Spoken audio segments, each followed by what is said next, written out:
So we own some property up on the Glen Highway. It's about 7 acres, and we got a cabin on it we've been working on fixing up. We haven't been up there for quite some time because of some circumstances here at home that we had to be here for the last, well, the last time my wife was up there was New Year's Day, so it's been a while. We're looking forward to going up. I'm going up tonight, and she's coming up tomorrow. I'm going to stay a couple days. Anyway,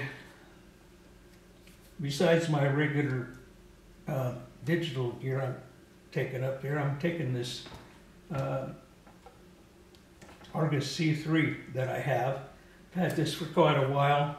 I think I bought it at a thrift store back in the late mid-90s, I would say, sometime around there. And I've had it ever since then. I've never used it, but it's, you know, it's in fairly decent shape, actually. Everything seems to work. You see, I need to clean my lens off a little bit, but yeah, everything seems to work, so I'm going to take this up with me and try some black and white film in it. See how I do, see how I like it. So anyway, I'm going to put some film in it here. Something I haven't done with an Argus C3 probably since, I don't know, 1966 perhaps. That was the last time I think that I used an Argus C3. It was my main camera when I was in high school, and you know, a little while after I was out of high school, but then I went to a better camera, bought in 1967 maybe, or 8. Sometime around there I bought a Kodak out of reflex, and my poor old Argus got put aside and never used again. So I'm going to try using it again, so I'm going to see if I can remember how to put film in this baby. Let's give her a try and see what happens anyway. Today I'm putting in some Arista black and white film ISO or ASA 100. Never used this type before. There's a lot of new film out that I have never used. We'll give it a try, see what I can do here. May stumble around a little bit with this, but we'll see.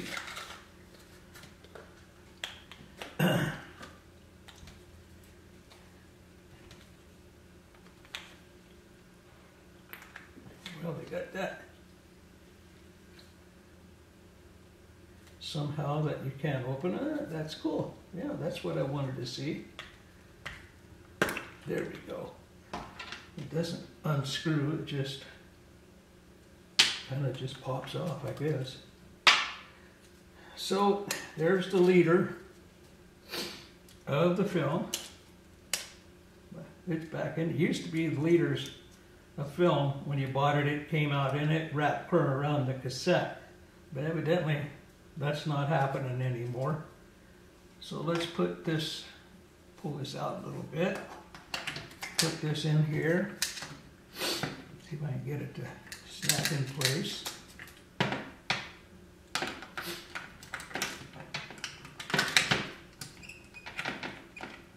Like that. And I think what you do is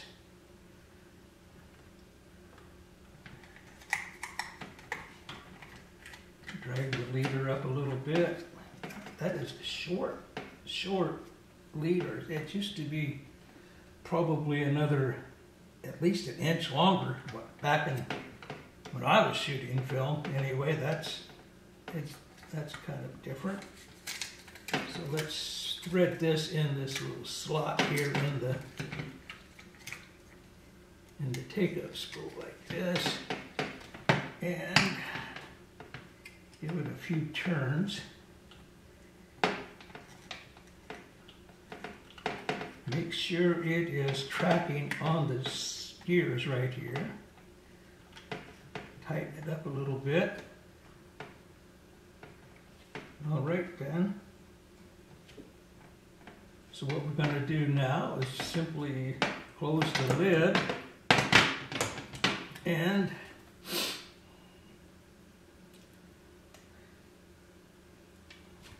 give it a wind or two here and see what happens. Let's wind it on a little bit. First we got to fire the shutter, wind the film. Oh, that's right. Before we wind the film on this camera, you have to push this little lever up to one side. There we go. Wind one. After you get, this automatically locks in after you wind it. And so you can't overwind, I guess you would call it. Every time it clicks back, you got to push it again and wind the film, and it'll stop at the next exposure, just like that. Then on this camera, you just turn this dial and set your 0. Oh, you can set it on 0 or 1. We'll set it on 1. We'll set it on 1. I don't think you can see that very good. The lighting's not that good. But we'll set it on 1. And I believe this camera is ready to start taking some pictures. And on this camera, this is your distance scale. It's got a split image viewfinder here in the back. You look through this little eyepiece here, and that'll give you a split image view of your subject. Then you turn your focus dial until the split image comes together and is normal looking and not all wonky on it. I guess that's how you could say that. And then this is the viewfinder you look through to actually compose your image. So you turn this dial here. That's what you use to split image focus. Your rangefinder, you just turn that until the image aligns. This is your shutter speed right here.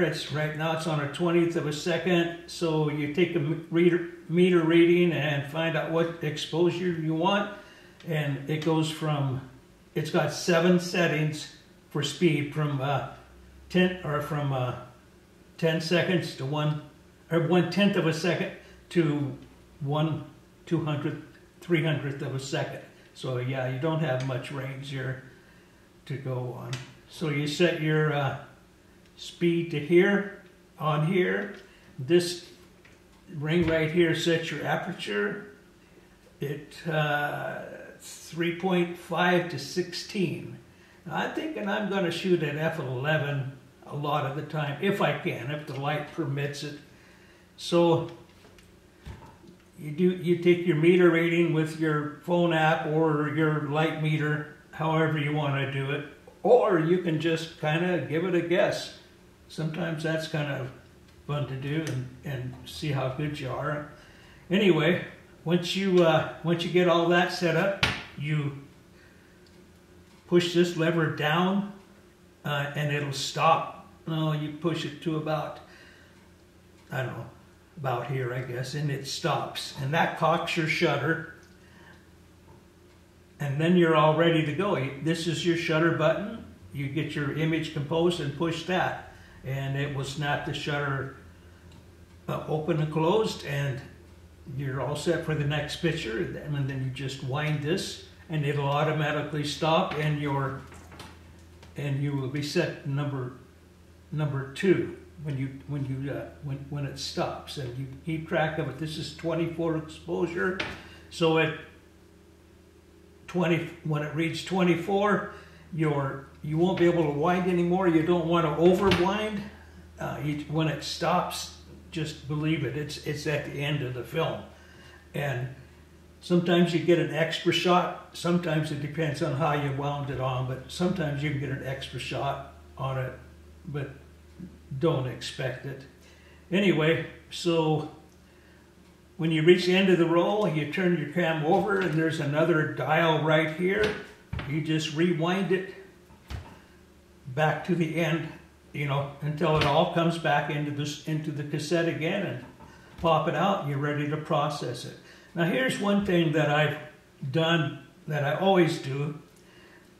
After I load a new roll of film in there, like I just did, I always like to go back to this rewind knob and just give it a couple turns, you know, just, well, this one's not doing it. Anyway, on some cameras you can tighten up the film so that it lays tighter on the film plate. Anyway, yeah, we're headed up to the cabin. It's about an hour and a half drive from the house, and we got a pond there, and usually there's some moose, and about this time of year the calves start showing up, and for the past couple of years there's been a couple of swans landing on the pond and hanging around for about a week. So I'm hoping those guys are there this weekend too. I'll try to get some shots with my Nikon D500. I got the 200 to 500 lens on, which I really love, and I'll try to get some shots. If I get some, I'll put them on a YouTube video. But anyway, there it is, folks. Argus C3 headed to the cabin for some black and white photos. We'll see what happens. Thanks for tuning in. See you next time.